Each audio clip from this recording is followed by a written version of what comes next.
Good morning, people. Good morning. How are you doing? Hello, and welcome to the Gooner back again with you guys for another show, for an episode of the Arsenal Transfer Show, our daily show, in which we give you guys all the latest news, no matter how many of it, how much of it there is, which is a lot today, and keep you guys up to date. Get your thoughts and feelings too in the chat box, and try to make some sense of the chaos that we find ourselves in as Arsenal fans every single day. I hope you are good.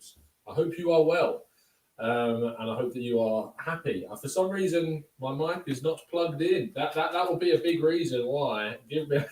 I'm not as effective as Arsenal's transfer business right now. You should be able to hear me properly. 2, 1. Now you should be able to hear me clear as day. There we go.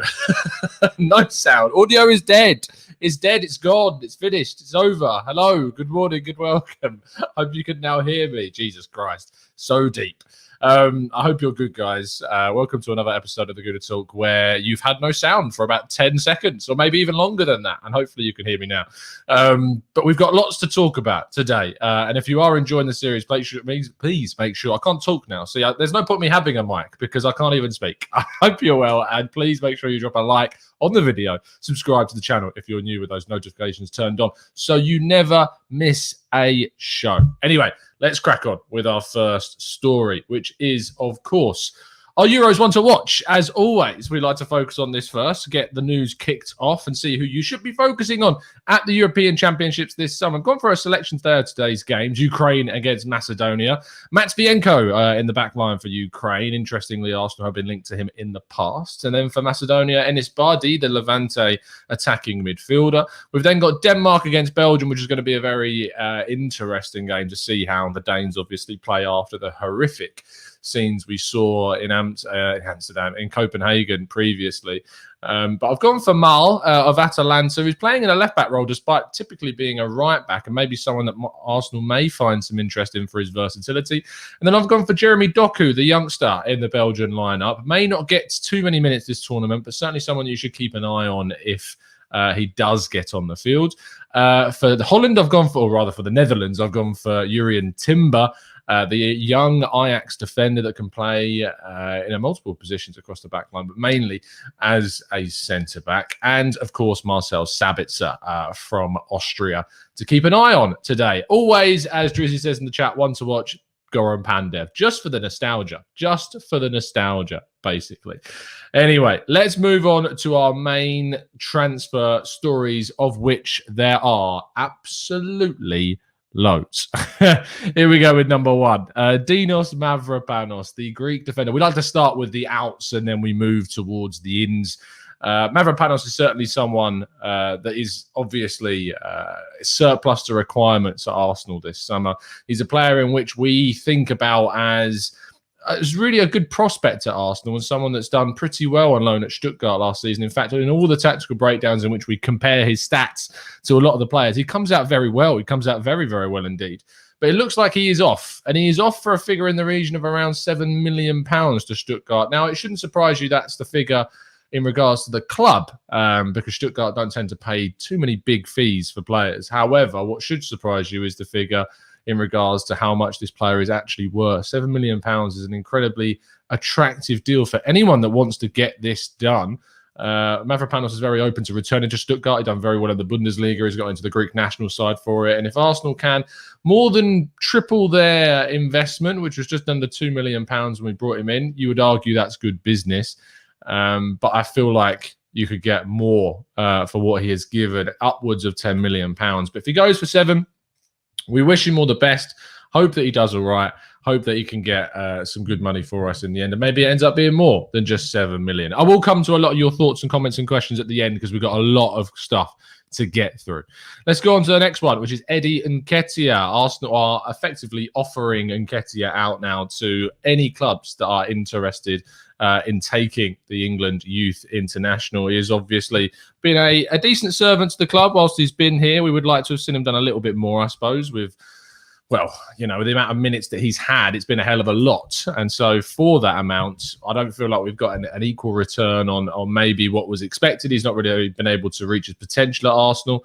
And so therefore, getting a move away from the club to get some money in is obviously a positive thing for the club. And if Arsenal can get £10+ million for this guy, you may think that's low, but I think with a year left on his deal and a really questionable talent, I think 10 million plus would be a good amount of money for Arsenal. I think Mavropanos and Eddie Nketiah, selling those two and swapping them for a talent like Lokonga, which we'll talk about in a bit, I think personally is a great bit of business. Let's move on to our next story, which revolves around Sead Kolasinac. The player spent time on loan at, of course, Schalke last season and helped them go down, which is completely unsurprising, along with Shkodran Mustafi. Thankfully, he looks like he's on the way out of the club, with Lazio and Napoli interested in taking the Bosnian international. The fees around him are associated with about €4 million, which I'll be very honest, I think is a bit of a steal for us. Don't tell them that, but €4 million I think would be a great deal to get some extra money in to Arsenal this summer. Get his high wages off the books as well. Some really, really good business hopefully done by Arsenal in that area. We move on to our next story. There's so much to talk about. Matteo Guendouzi has looked for a long, long time to be on his way to Marseille. However, another club has made themselves interested, it seems, and Borussia Dortmund are that team. Whether or not they can get a deal done for the French youth international is another thing, but that could inadvertently raise his price. You're seeing Dortmund be interested. A bidding war starts to become apparent, and maybe Arsenal can get more money in for this player than they originally thought they could. The figures that were being touted previously were around the €10 million mark, kind of approximately on that figure. It ranged from about 8 to 12 to even 15 at times. I think it will settle around the 10 to 12 mark in regards to a final sale. But we know that Guendouzi is probably on his way out, despite a lot of people wanting him to stay because of, you know, he's a fighter, he's a battler, he doesn't take anything, doesn't take no Patrick Schick, that's for sure. But yeah, I'm pretty keen to see him go, to be honest. So we'll see how that one plays out. Let's move on to our final out story, which I know caused a bit of a stir on social media yesterday. Emil Smith-Rowe is a player that we hope to have a massive future at Arsenal. And it very nearly ended yesterday, if you were to gauge the reaction to the bid from Aston Villa yesterday. And I think when we kind of look at the bid, yes, it was well under what we would consider his value to be. I consider this guy priceless. I couldn't even put a figure on this guy because he's so valuable to us. But Aston Villa came in with a £25 million confirmed bid that was laughed off. I used that in quote marks from Charles Watts. Laughed off by Arsenal, and certainly someone that I know Arsenal wanted to keep hold of. They are in advanced negotiations over a new contract. Now, when I put a tweet out yesterday, which garnered quite a little bit of reaction, about this was showing for me that Aston Villa are showing a bit of ambition. Now, a lot of people reacted saying that the bid was stupid, it was ridiculous, it was delusional. I don't see it as that cut and dry. You can tell me if I'm wrong in the comments and feel free to. But I see it as Aston Villa are really, you know, trying to push ambitiously to try and improve their squad, showing what they're about, showing their mettle, showing that they want to be on that same level, bidding for our players. Yes, they might be taking the mick a bit, but still, I think it's to unsettle. They have absolutely no issue with making Arsenal feel uncomfortable, it seems. And whilst we may not think of Aston Villa as our rivals, Aston Villa certainly think Arsenal are theirs. And they look at Arsenal as a side that they are trying to overtake in the Premier League standings. And they see us as a target to be able to do that. That comes much down to the fact that they've got a massive kind of boost financially from their owners that want to get them back to where they were before as European champions. They want to push them to that level. And they're going to do that by taking players from top clubs. And so I'm not surprised to see a bid come in whatsoever. However, what I am pleased about is that Arsenal have seemingly laughed this rumour off, as also seemingly have Brighton for Ben White. Arsenal have made a £40 million bid for Ben White, which has been rejected. The Brighton midfielder and England international does, though, seem keen on a move to the Emirates and will maybe push for that. He'll certainly be saying that he's open and wants to move to the Emirates because he is very keen on this, and Arsenal are keen on getting a deal done, and they are expected to go back in with a second bid. It might take closer to £50 million to get this deal done, but it is one that the media seem to expect to get done and for Arsenal to spend a huge amount of money. figures similar to that they spent on Alexandre Lacazette, Mesut Ozil, Pierre-Emerick Aubameyang, on Ben White, which some may look at as a bit excessive. I don't. I think this is how much you pay for a player of Ben White's quality, being English and international in the Premier League, coming from a club like Brighton, who don't tend to sell players on the cheap to fellow Premier League clubs. You will see the same kind of thing with Yves Bissouma as well, if he is to go anywhere this summer. If Arsenal get this deal done, he's a solid centre-back that's got a lot of potential. I think he improves us in our centre-back line. And from seeing some of the reports and hearing some things as well, Arsenal are very keen on the fact that he is English, that his trajectory coming up from the Championship has only gone upwards exponentially, and there is big things expected from him in the future. So that's Ben White. Let's move on to our, what is a third from last story. We're nearly there. We're nearly through them all. Sambi Lokonga. This one is expected, hopefully, fingers crossed, to get done in the next couple of weeks or so. Arsenal had their first bid rejected, as we know, but they are going back in with around a 20 million euro bid, which is the price that Anderlecht wanted for him. There is interest from other clubs. Napoli supposedly have entered the race, which pretty much confirms that he's going to Arsenal. But we've also know of interest from Bayern Munich, from Borussia Dortmund, AC Milan, Monaco. He has been a heavily tracked young player, which goes to show you how highly rated he is. But it is one seemingly that many people feel are very confident about getting a deal done for Sambi Lokonga. Let's move on then to our penultimate story of the day. One of the most exciting ones being about James Maddison, of course, reported by the Bell about 2 days ago now. It then excelled into the British media. And despite the Bell saying that he expected, or she, we don't know, they expected the fact that media in the English press were going to deny this, they didn't. So he was wrong on that fact. And the English press have ran with this story and learned more of this story. And supposedly Arsenal have already, in some circles, submitted a bid. I'm not sure if that's necessarily true as of yet. More down the line that they are preparing one. But a £60 million package is supposedly what it would take to get this done, which is interesting because that's what I tweeted out a couple of days ago, saying it would be around the 50-60 million pound plus kind of region to get James Maddison as an unlikely. I think it will cost, I thought it would cost a little bit more than that, probably nearing the 70. But Maddison is supposedly open to this move. I saw a few people saying that he's got attitude problems and ego problems. I mean, footballers have egos. Let's not let's not try and pretend they don't. Egos have made some of the best players in the world, the best players in the world. You'd see Thierry Henry, Zlatan Ibrahimovic. They're all arrogant, and all that arrogance goes into making them the best players. So I have no issue with the player being a bit egotistical and a bit arrogant.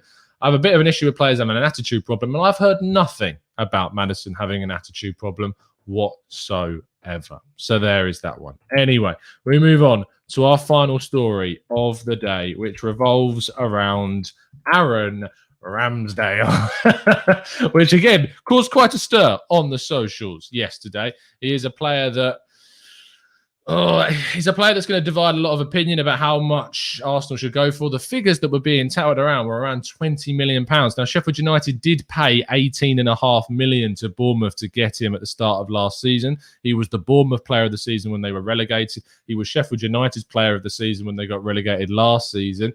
And a lot of people have seen this as a bit of an excessive move for a club that could get someone like a Matt Ryan in for cheap. Now, he is homegrown. He would count towards that quota. And he's an England international now as well, which, well, the club at Sheffield United feel has improved his value even more. Arsenal certainly look at this as an option for solid number 2 cover for the club.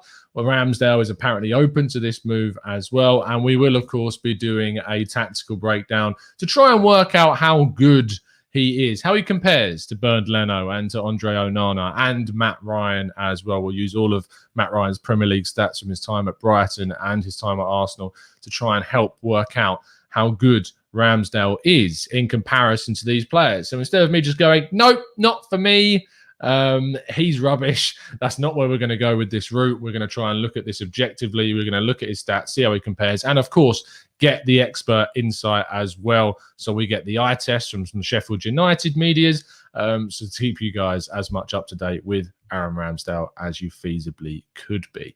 Anyway, that finishes all of the news. All the time codes are down. A lot to do after the show. We move on to the final part, which is, of course, our Q&A section. So if you have got a question that you would like to throw into the chat box, then please do, and we'll start going through plenty of your comments. Here we go. So Hill says, Tom, Onana for £9 million and Ramsdale for 20. Why are we even thinking? Well, Ramsdale isn't coming in as a starter, I don't think. He's looked at very much more as a backup option at the club. And I think Onana's situation means he is that cheap. You can't really compare contextually Onana's price to that of Ramsdale, an English International Premier League goalkeeper. You can't really compare that to Onana, who's got a current ban. He's on the final year of his contract at a club that he can't play at. So I don't think you can really correlate their two prices as indications of their quality. So I think we need to be a bit more sensible when we're thinking about price comparisons of those two. Any news on Haaland to Arsenal, says Temi? Unfortunately not, mate. Unfortunately not.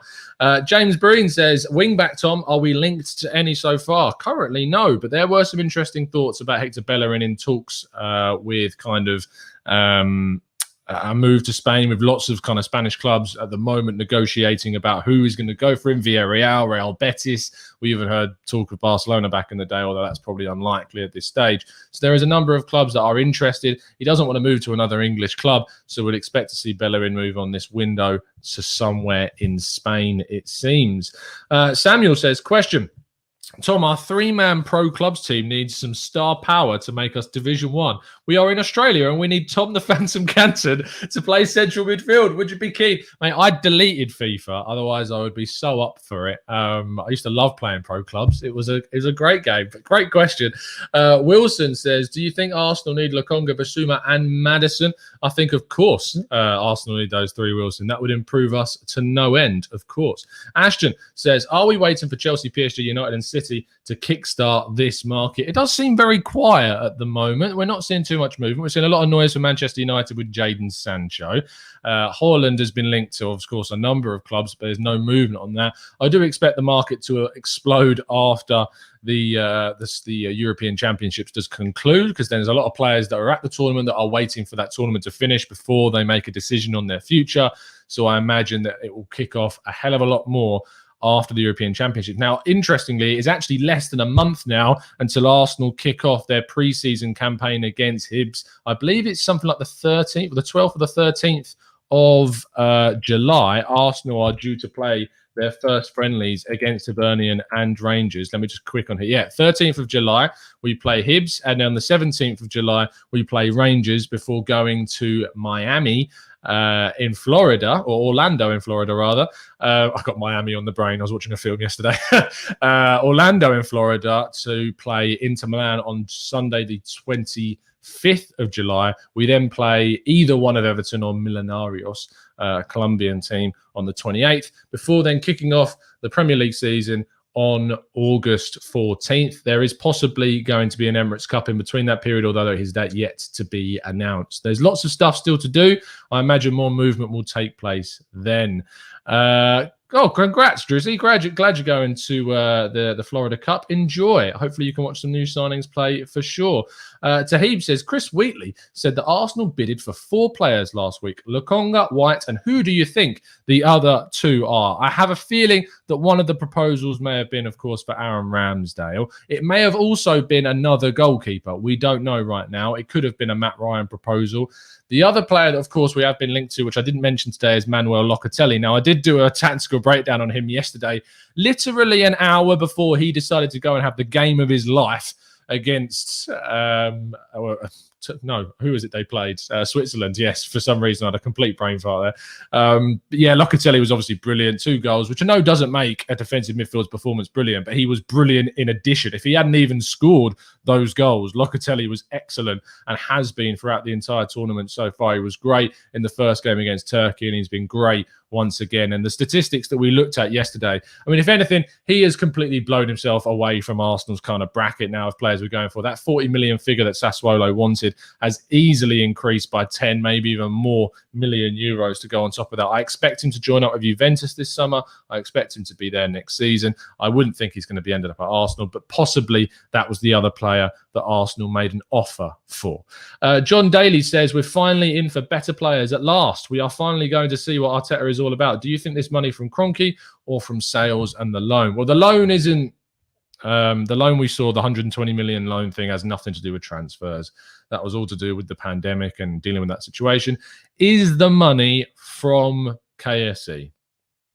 I don't want to really come up with an answer to that question until we go to the end of the window and we see how much we've spent and how much we've sold.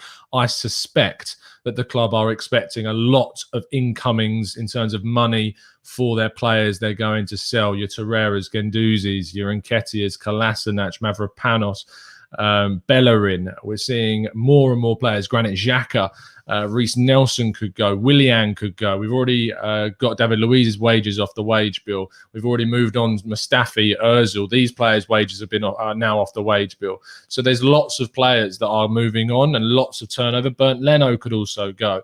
So I expect the club believe they are going to have a bit of a wind rush of money coming into the club.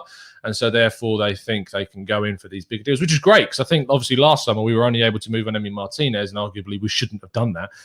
We weren't really able to make any money, whereas this summer we were able to try and sell off quite a lot of players. In the Arsenal yard sale, Alan Kavungu says, I've already made my peace with the fact that we're not getting Basuma. It's gone far too quiet now, praying he doesn't go to Spurs, which actually makes a lot of sense. Let's scroll up and see what you guys are saying a little bit later. Sinan says Celik couldn't handle Pacey James. Sadly, he has potential. Now, I tweeted about this yesterday. I think it's a real shame that he hasn't had the best of tournament so far, because Zeki Celik has been brilliant at Lille for the last 2 seasons. He and all of the Turkish team, I think, have been absolutely dreadful this tournament. I wouldn't let it cloud your view of Zeki Celik as a player. I think if you go and watch what he's been like for Lille, it does go to show you the quality player that he can be. And that isn't reflective of how he has played at this tournament, because it hasn't been the best, as the same for the whole of the Turkish national side. Tom, we should buy Onana and Matt Ryan and sell Leno on the last transfer day so he can play for Man City and Chelsea. Then Matt Ryan can handle till Onana comes. What do you think? Alan, I think that I'd love to see Onana at the club. I think he's a better goalkeeper. Matt Ryan would be able to do a fine job in his stead. But if he was to get injured between now and the 3rd of November, having just Runnison or Okonkwo as backup, that makes me scared. So I'm not 100% sure whatsoever. I say Yonik's new favourite player is Omar Rekic, who made his debut for Tunisia the other day. Ashwin says, Tom, out of Neves, Bissouma, Lokonga and Locatelli, which 2 would you take? If I could pick 2, I think you'd have to pick Bissouma and Locatelli. But I don't think that's realistic. I think a realistic pairing would be Lokonga and Locatelli. I'd love Locatelli. He's brilliant. He's an absolutely fantastic footballer. I feel like we probably will end up with Lokonga and Neves are the most likely 2 of those 4 to end up at Arsenal this summer. Andrew says, I started the live show late. Is there any news of cash injection for the owners? None officially, but we will wait and see.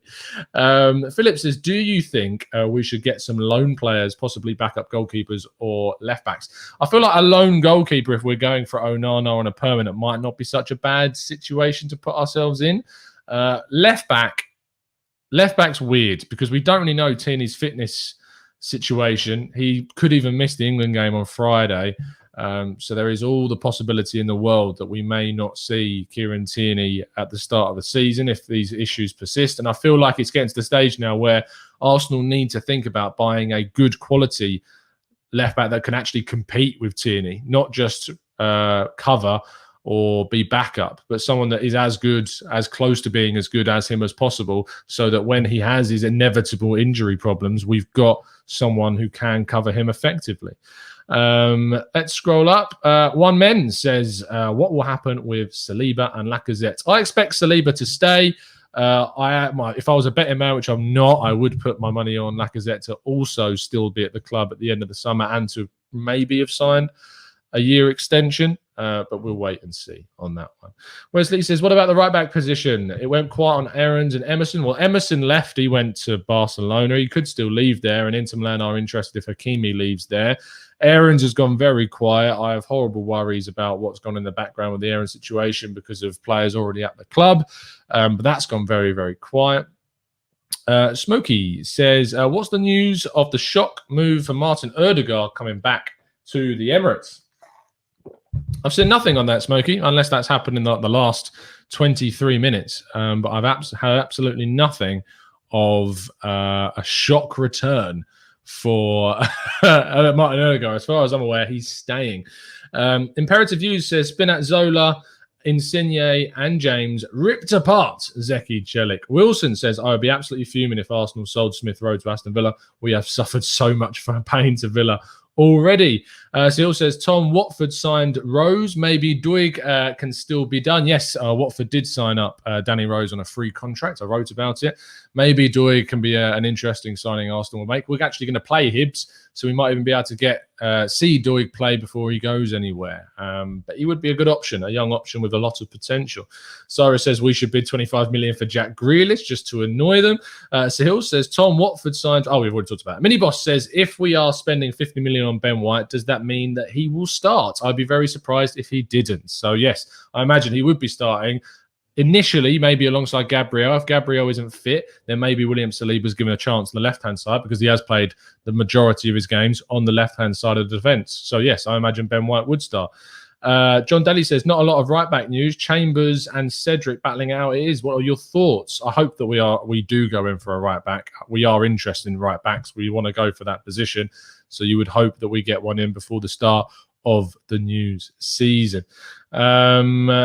Let's scroll down a little bit more. Ben P says, is Saul a bit too unrealistic for us to pursue? I just thought the link would be inevitable given the players that we've been linked to. 15,678 players this window already.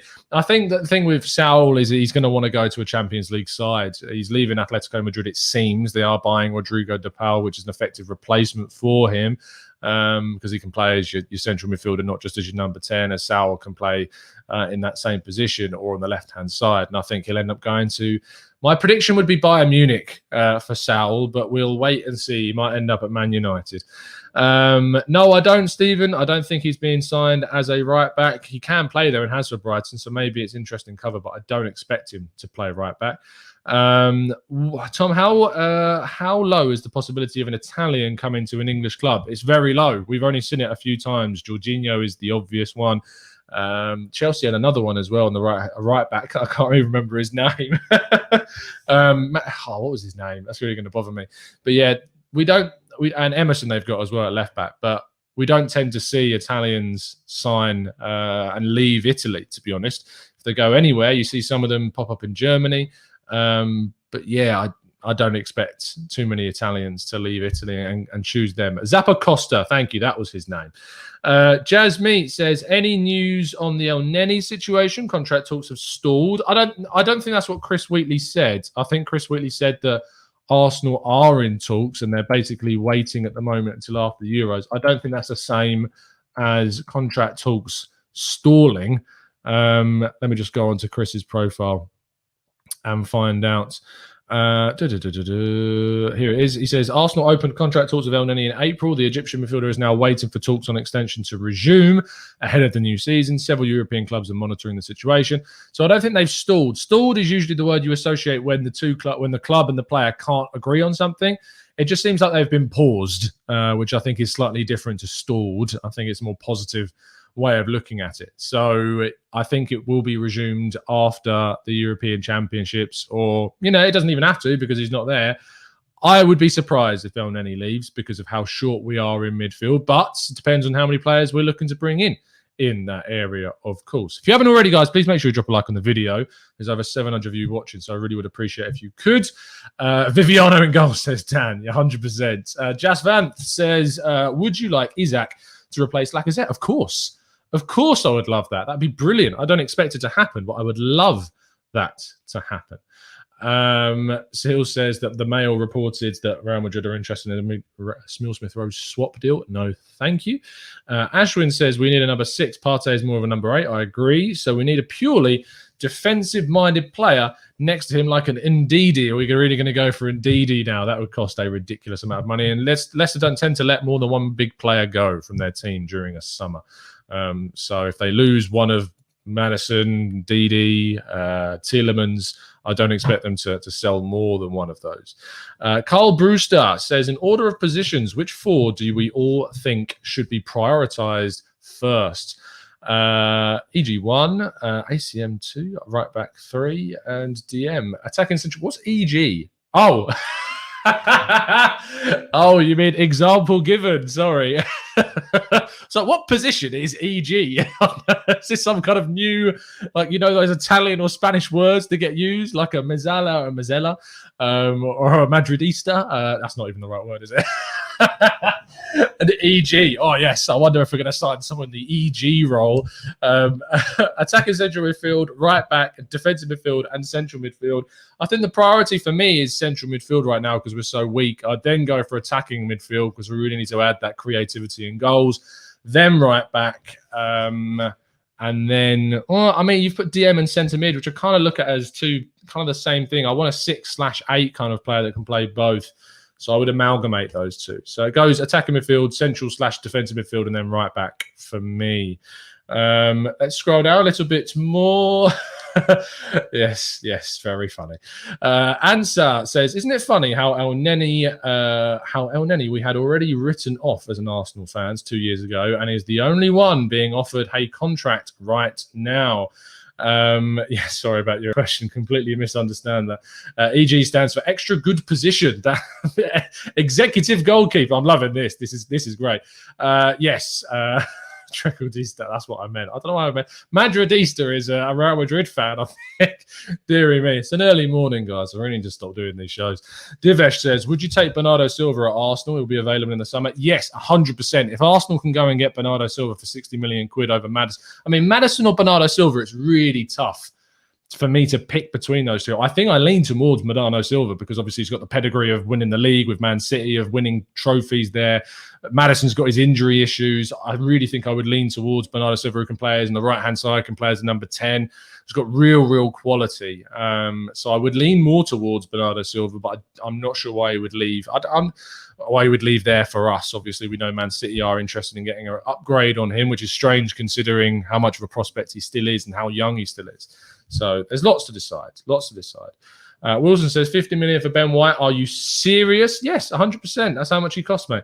M. Hobin says Neves, White, Lokonga, and what's his name is a good window. Who? That could be anyone, Hobin. That could literally be absolutely anyone to be that fourth man. Matt Thornton says Saliba/White or Saliba/Gabriel, both solid partnerships. I think both can work. Saliba works on the left or the right hand side. You never know. We may even be using a back 3 next season. We just don't know. Adam Benabez says, Tom, do you think there's a better option on the market at 60 million than a very good but injury-prone Maddison? I mean, let's have a quick look at Maddison's actual injury history, because I know he suffered with an injury problem this season. But how many injuries has he actually suffered with over his time at Leicester? Let's go on to Transfer Marks, and it will tell me injury history. If this thing's going to stop buffering for 2 seconds. Come on. There we go. Injury history. Obviously, he did suffer quite a big injury at the end of last season. So he had a knee injury in 2021 that kept him out of 1, 2, 3 matches, according to this. Well, I thought it was more than that. He had a hamstring injury. He had a hip injury, which cost him 6 games between July and September of 2020. He missed 1 game in 1920, 3 games in 1920, an ankle injury and a head injury, and he missed 1 game in 18-19 because of a knee injury. So he's not missed. I mean, according to Transfermarkt, he's missed 9, 10, 13 games across 3 seasons, which is not loads. So I don't think it's a massive problem, to be honest with that. There you go. Jazmeet says, Tom, why did Arsenal think it was a transfer deadline day yesterday? It did go a bit crazy. Of course, we don't know if that's Arsenal. A lot of those links could be very much untrue. we don't know if anything's confirmed until you see them holding up the shirt, of course, and we have to wait until that actually happens. But it was a lot of noise, and I liked it. I liked the amount of noise that we heard, not only because it means we got a lot talked about today, but I like the fact that there was lots of news yesterday. It was great. Anyway, I think we are going to probably finish things off there. Please drop a like on the video, guys, and appreciate the daily content. We're on episode 45 now. 5 episodes away from a half century of back-to-back daily 8 a.m. shows, which is an incredible amount of work that goes into this. We released 4 shows for you yesterday. We did the transfer show, we did the 9 a.m.